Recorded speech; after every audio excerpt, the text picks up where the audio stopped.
بسم اللہ الرحمن الرحیم۔ السلام علیکم ناظرین، آج کی اس ویڈیو میں ہم آپ کو بتائیں گے کہ سامری کون تھا، اس کی پرورش کس طرح حضرت جبرائیل علیہ السلام نے کی۔ سامری نے ایسا کون سا جادو کیا جس سے بنی اسرائیل اس کے گرویدہ ہو گئے؟ اس نے کس طرح بنی اسرائیل کو اللہ پاک کی عبادت سے ہٹا کر غیر اللہ کی پرستش پر لگا دیا؟ سامری کی وجہ سے کیسے مصر میں 70,000 یہودیوں کو قتل کیا گیا؟ سامری کے ساتھ ساتھ بنی اسرائیل کے کچھ اور جادوگروں کے متعلق بھی بات کریں گے۔ سامری کے بھیانک انجام کے متعلق بھی آپ کو بتائیں گے۔ ویڈیو نہایت ہی دلچسپ اور معلوماتی ہونے والی ہے، آپ نے ویڈیو کو اسکپ کیے بغیر آخر تک ہمارے ساتھ رہنا ہے۔ تو چلیے ویڈیو کا باقاعدہ آغاز کرتے ہیں۔ ناظرین، سامری بنی اسرائیل کے عمائدین میں سے تھا، اس کا تعلق قبیلہ سامرا سے تھا۔ یہ موسیٰ علیہ السلام کی قوم کا جادوگر جس نے قوم کو بچڑے کی پوجا پر لگا دیا تھا۔ اس نے خدا کی دشمنی اختیار کی اور منافقت کے راستے پر گامزن ہوا۔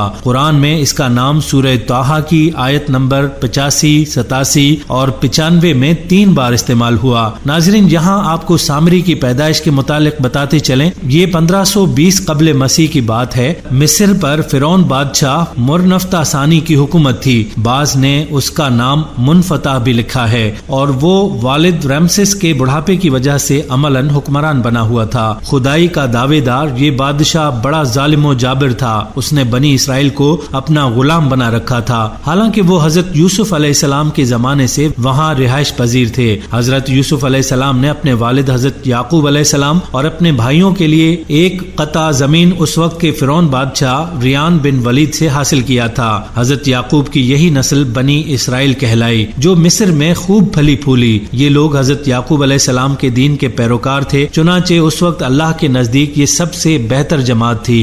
انہوں نے فرعون کو سجدہ کرنے سے اور اسے اپنا رب ماننے سے انکار کر دیا تھا۔ اسی وجہ سے بادشاہ اور اس کے حواری ان پر ظلم و ستم کے پہاڑ ڈھاتے اور ان سے گھٹیا کام کرواتے۔ یاد رہے، فرعون کسی خاص شخص کا نام نہیں بلکہ مصر کے بادشاہوں کا لقب تھا۔ تاریخی حقائق کے مطابق 31 فرعونہ خاندانوں نے مصر پر یکے بعد دیگر حکومت کی۔ سب سے آخری خاندان نے 332 قبل مسیح میں سکندر اعظم کے ہاتھوں شکست کھائی۔ حضرت ابن عباس اور حضرت ابن مسعود رضی اللہ تعالیٰ عنہ سے مروی ہے کہ فرعون نے خواب دیکھا تھا کہ گویا ایک آگ بیت المقدس کی طرف سے چلی آ رہی ہے، اور اس نے مصر کے گھروں اور تمام قبطیوں یعنی بنی اسرائیل کے مخالف فرعونیوں کے گروہ کو جلا ڈالا، لیکن بنی اسرائیل کو آنچ تک نہ آئی۔ فرعون نے بیدار ہونے کے بعد اپنے ملک کے تمام کاہنوں، نجومیوں، جادوگروں اور دیگر ماہرین کو جمع کیا اور سب سے اس خواب کی تعبیر معلوم کی، جس پر انہوں نے جواب دیا کہ بنی اسرائیل میں ایک بچہ پیدا ہوگا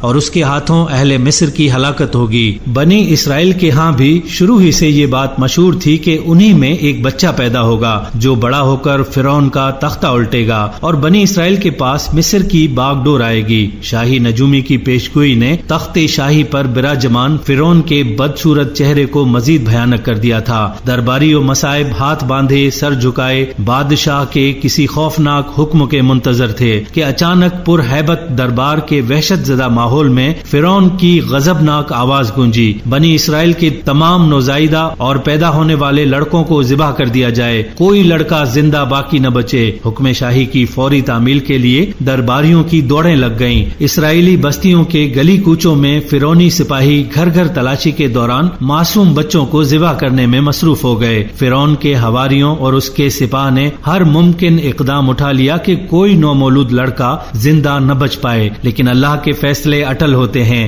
دیکھتے ہی دیکھتے بنی اسرائیل کے ہزاروں نومولود بچے ذبح کر دیے گئے۔ پھر ایک وقت وہ آیا کہ جب قبطی سرداروں نے فرعون سے کہا کہ اگر بنی اسرائیل کے لڑکوں کا اسی طرح قتل عام ہوتا رہا تو ہمیں آئندہ خدمتگار ملنا مشکل ہو جائیں گے، اور پھر ہمارے یہ کمتر، گھٹیا اور غلیظ کام کون کرے گا؟ اس پر فرعون نے حکم جاری کیا کہ 1 سال چھوڑ کر بچے قتل کیے جائیں۔ یہی وہ وقت تھا کہ جب بنی اسرائیل کی بستی میں 2 بچے پیدا ہوئے۔ ان میں سے ایک کی ماں نے اللہ کے حکم پر اپنے لختے جگر کو ایک ٹوکری میں لٹا کر دریا کی موجوں کے حوالے کر دیا، اور یوں وہ بچہ فرعون کے محل کے اندر پہنچ گیا۔ دوسرے بچے کی ماں نے فرعونی سپاہیوں کے ڈر سے بچے کو پہاڑ کے ایک غار میں بند کر دیا۔ حسن اتفاق دونوں بچوں کا نام موسیٰ تھا۔ فرعون کے محل میں پہنچنے والا بچہ موسیٰ بن عمران علیہ السلام تھے، جن کی پرورش محل کے عالی شان ماحول میں فرعون کے ہاتھوں ہوئی، جبکہ دوسرے بچے کا نام موسیٰ بن ظفر تھا۔ پہاڑ کے بند غار میں اس کی پرورش حضرت جبرائیل امین نے کی۔ اللہ کے دشمن فرعون کی سرپرستی میں پلنے بڑھنے والا بچہ نبوت کے عظیم منصب پر فائز ہوا، جبکہ روح الامین حضرت جبرائیل علیہ السلام کے ہاتھوں پروان چڑھنے والا بچہ بدی کی علامت بن کر تاریخ میں برے الفاظ سے یاد کیا جانے لگا۔ ناظرین، سامری کون تھا؟ حضرت مولانا مفتی محمد شفیع رحمۃ اللہ علیہ تحریر فرماتے ہیں کہ مشہور یہ ہے کہ سامری کا نام موسیٰ بن ظفر تھا۔ ابن جریر رحمۃ اللہ علیہ نے حضرت ابن عباس رضی اللہ تعالیٰ عنہ سے روایت کیا ہے کہ سامری پیدا ہوا تو فرعون کی طرف سے تمام اسرائیلی لڑکوں کے قتل کے حکم پر عمل درآمد جاری تھا۔ اس کی والدہ کو خوف ہوا کہ فرعونی سپاہی اسے بھی قتل کر دیں گے، لہٰذا بچے کو اپنے سامنے قتل ہوتا دیکھنے کی مصیبت سے یہ بہتر سمجھا کہ اسے جنگل کے ایک غار میں رکھ کر اوپر سے بند کر دے، کبھی کبھی اس کی خبر گیری کرتی ہوگی۔ ادھر اللہ تعالیٰ نے حضرت جبرائیل امین علیہ السلام کو اس کی حفاظت اور غذا دینے پر مامور کر دیا۔ وہ اپنی ایک انگلی پر شہد، ایک پر مکھن، ایک پر دودھ لاتے اور اس بچے کو چٹا دیتے، یہاں تک کہ وہ غار ہی میں پل کر بڑا ہو گیا، اور اس کا انجام یہ ہوا کہ نہ صرف خود بلکہ بنی اسرائیل کو بھی کفر میں مبتلا کر دیا، پھر قہر الہی میں گرفتار ہوا۔ بعض روایات کے مطابق سامری آل فرعون کا قبطی تھا جو حضرت موسیٰ علیہ السلام کے پڑوس میں رہتا تھا اور ان پر ایمان لے آیا تھا۔ جب موسیٰ علیہ السلام بنی اسرائیل کو لے کر مصر سے نکلے تو وہ بھی ساتھ ہو لیا۔ بعض روایات میں ہے کہ وہ بنی اسرائیل ہی کے ایک قبیلے سامرا کا رئیس تھا۔ قبیلہ سامرا ملک شام کا معروف قبیلہ ہے۔ حضرت سعید بن جبیر رحمۃ اللہ علیہ نے فرمایا کہ سامری فارسی تھا اور کرمان کا رہنے والا تھا۔ حضرت ابن عباس رضی اللہ تعالیٰ عنہ نے فرمایا کہ وہ ایک ایسی قوم سے تعلق رکھتا تھا جو گائے کی پرستش کرنے والی تھی۔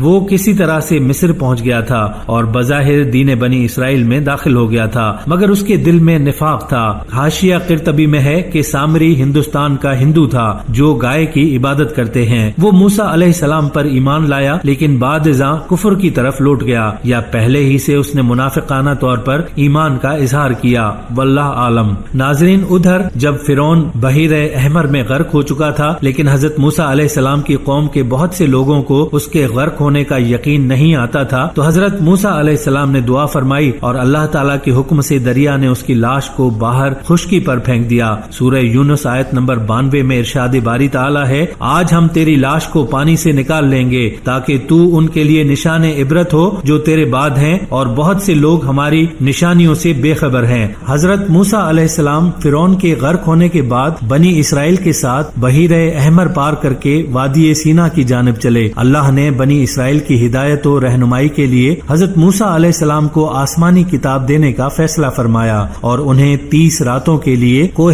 طور پر بلا لیا، جنہیں مزید 10 راتوں کے اضافے کے ساتھ 40 راتیں کر دیا۔ حضرت موسیٰ علیہ السلام نے کوہ طور پر جانے سے پہلے اپنے بھائی حضرت ہارون علیہ السلام کو اپنا جانشین مقرر کر دیا تھا، وہ بھی اللہ کے نبی تھے۔ حضرت ہارون علیہ السلام بنی اسرائیل کو واعظ و نصیحت فرماتے رہتے تھے۔ ایک دن انہوں نے فرمایا، اے بنی اسرائیل، تم لوگ جب مصر سے نکلے تھے تو تمہارے پاس فرعونی قوم کا بہت سا زیور امانت اور عاریت کے طور پر محفوظ ہے، جبکہ تمہارے اپنے پاس بھی بہت سا زیور موجود ہے۔ قبطیوں کا سونا چاندی تم لوگوں پر حلال نہیں ہے اور نہ ہی اسے واپس کیا جا سکتا ہے، چنانچہ میرا مشورہ ہے کہ اس حرام کے مال سے ہم سب کو جان چھڑوا لینی چاہیے۔ پھر انہوں نے ایک گہرا گڑھا کھودا اور سب کے زیورات اس گڑھے میں دفن کروا دیے۔ سامری جادوگر یہ سب کچھ دیکھ رہا تھا۔ وہ چونکہ نہایت گمراہ آدمی تھا اور اسے سونا چاندی ڈھالنے یعنی انہیں پگھلا کر چیزیں بنانے کا کام آتا تھا، لوگ اس کی بات کو اہمیت دیتے اور عمل کرتے تھے۔ چنانچہ جب رات کے آخری پہر قوم گہری نیند سو گئی تو وہ خاموشی سے اس جگہ پہنچا اور تمام زیورات اکٹھا کر کے اپنی کھولی میں لے آیا اور اسے پگھلا کر گائے کا ایک بچڑا بنانے میں مصروف ہو گیا۔ سامری نے حضرت جبرائیل علیہ السلام کے گھوڑے کے سموں کے نیچے کی مٹی بھی اس میں شامل کر دی۔ یہ مٹی اس نے چپکے سے اس وقت لی تھی جب حضرت جبرائیل علیہ السلام بنی اسرائیل کو دریا پار کروا رہے تھے۔ بچڑا جب تیار ہو گیا تو اس کی خاصیت یہ تھی کہ جب اس میں ہوا داخل کرتے تو یہ بیل کی آواز نکالتا۔ اس مصنوعی آواز سے سامری نے بنی اسرائیل کو گمراہ کیا اور بنی اسرائیل کی ایک بڑی تعداد سامری کے مکر و فریب کا شکار ہو گئی۔ اس بچڑے کو سنہری بچڑے کا نام دیا گیا اور اسے قرآن میں العجل کے لفظ سے بیان کیا گیا ہے۔ اگرچہ بچڑے کے منہ سے نکلنے والی آواز بے معنی تھی، مگر ان لوگوں کے لیے حیرت کی بات ضرور تھی، چونکہ بنی اسرائیل کے لوگ اہل مصر کو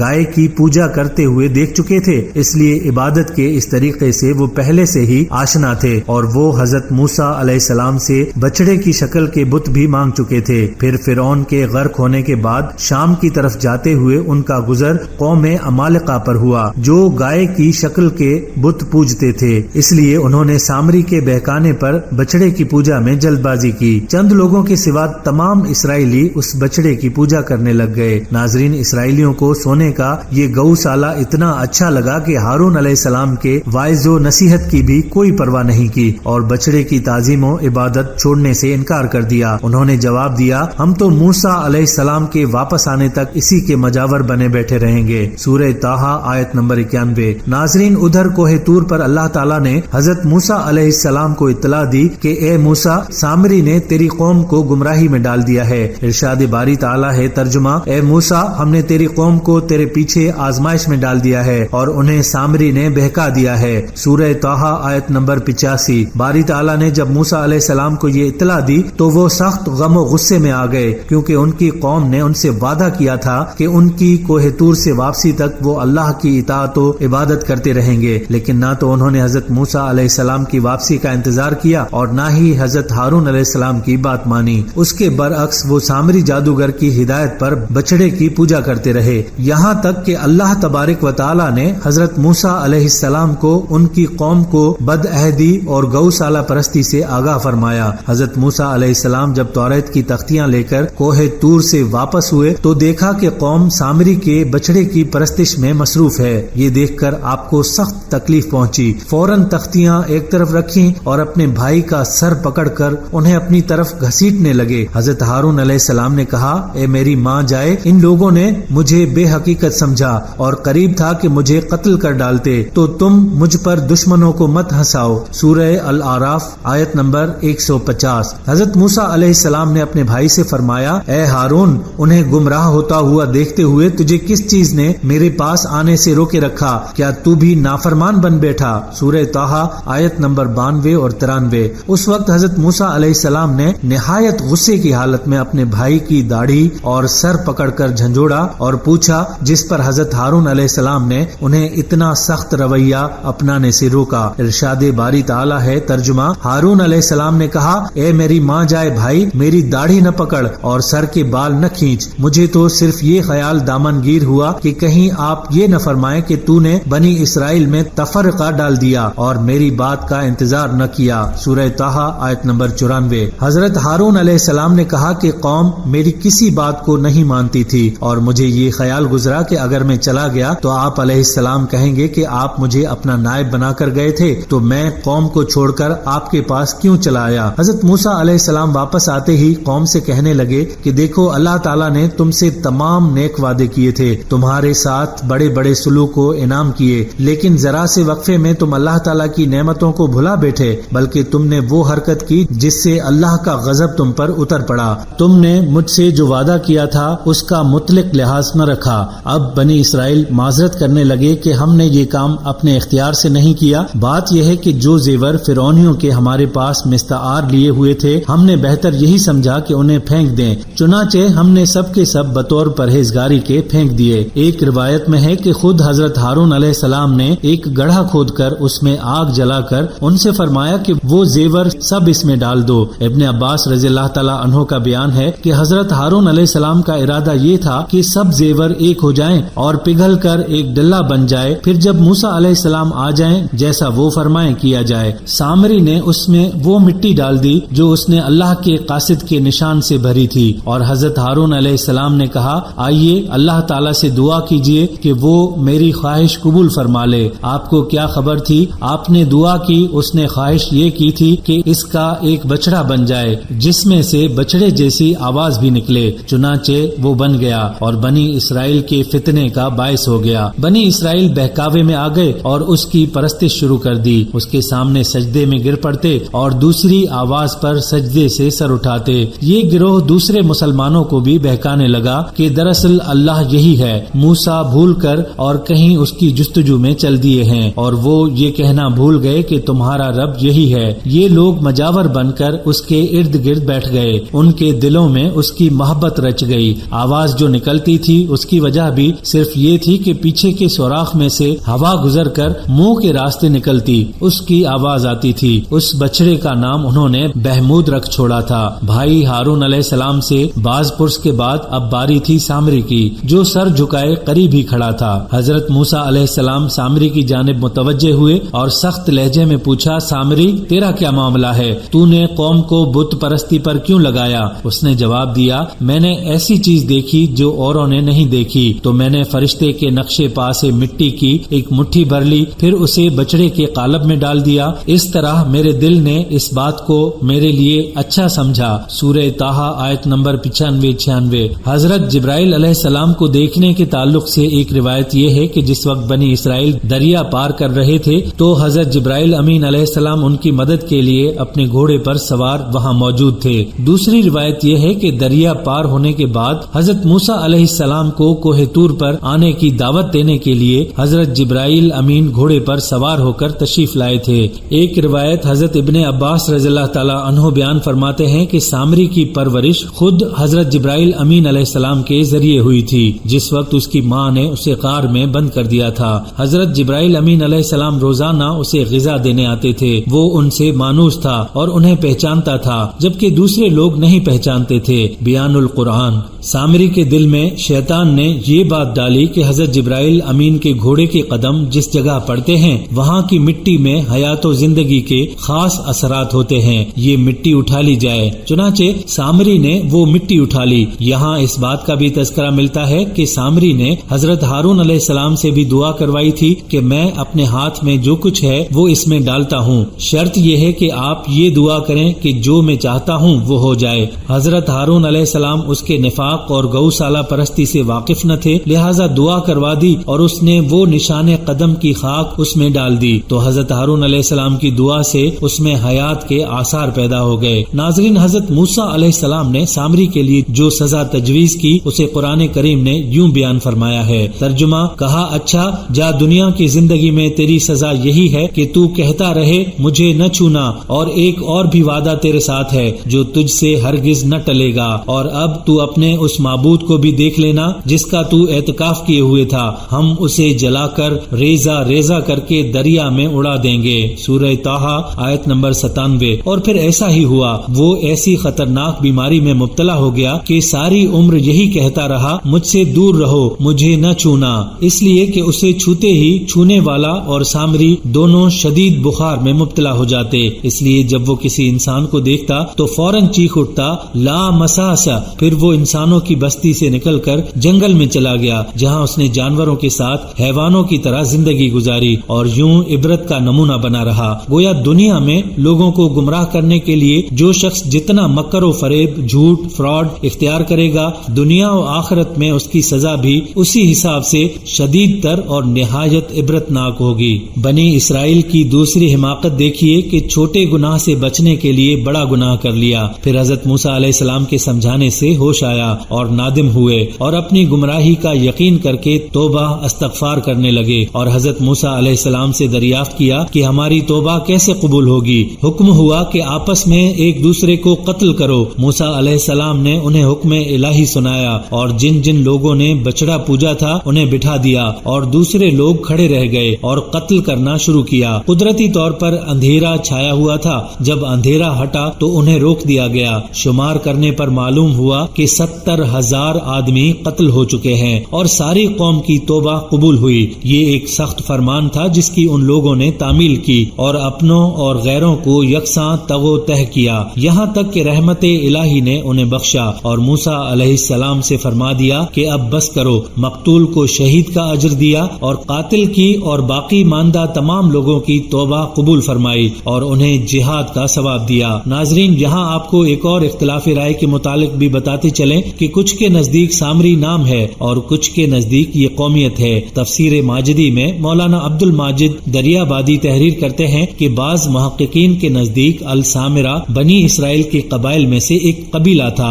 اور سامری کا تعلق اس قبیلے سے تھا۔ مولانا ابو الکلام آزاد ترجمان القرآن میں لکھتے ہیں کہ قیاس یہ کہتا ہے کہ سامری سے مراد سمیری قوم کا ایک فرد ہے اور سمیری کا عربی میں قدیم نام سامری تھا۔ سمیری قبائل کا اصل وطن عراق تھا، مگر یہ لوگ دور دور تک پھیل گئے تھے۔ مصر سے ان کے تعلقات 1000 سال قبل مسیح سے تھے۔ معلوم یوں ہوتا ہے کہ اس قوم کا ایک فرد بنی اسرائیل میں مقیم تھا۔ خود قرآن نے بھی اسے السامری کے نام سے پکارا، جس سے صاف پتہ چلتا ہے کہ یہ نام نہیں، قومیت کی جانب اشارہ ہے، یعنی وہ شخص اسرائیلی نہیں بلکہ سامری تھا، لیکن بنی اسرائیل کے ساتھ مصر سے نکل آیا۔ ناظرین، حضرت موسیٰ علیہ السلام کے دور میں سامری کے علاوہ اور جادوگروں کا تذکرہ بھی ملتا ہے، جس سے اندازہ لگایا جا سکتا ہے کہ بنی اسرائیل جادو میں مہارت رکھتے تھے۔ یہاں یہ بات واضح کرتے چلیں کہ بنی اسرائیل کا سب سے خطرناک جادوگر سامری تھا۔ ناظرین، یہ تھی ہماری آج کی ویڈیو۔ ہم امید کرتے ہیں کہ آپ کو ہماری آج کی یہ ویڈیو ضرور پسند آئی ہوگی۔ اگر آپ کو ہماری آج کی یہ ویڈیو پسند آئی ہے تو آپ سے گزارش کرتے ہیں کہ آپ ہمارے چینل کو ضرور سبسکرائب کر لیں اور ساتھ ہی لگے بیل کے بٹن کو بھی پریس کر لیں تاکہ آپ کے پاس ہماری آنے والی مزید معلوماتی ویڈیوز کا نوٹیفیکیشن بر وقت ملتا رہے۔ سبسکرائب کے ساتھ ساتھ ہماری ویڈیو کو لائک بھی کریں اور اپنی قیمتی رائے کا اظہار کمنٹس میں ضرور کریں۔ کمنٹس میں آپ اپنے سوالات بھی ہم تک پہنچا سکتے ہیں۔ اللہ تعالیٰ آپ کو اپنی حفظ و امان میں رکھے، آمین۔ رکھے، آمین۔ رکھے، آمین۔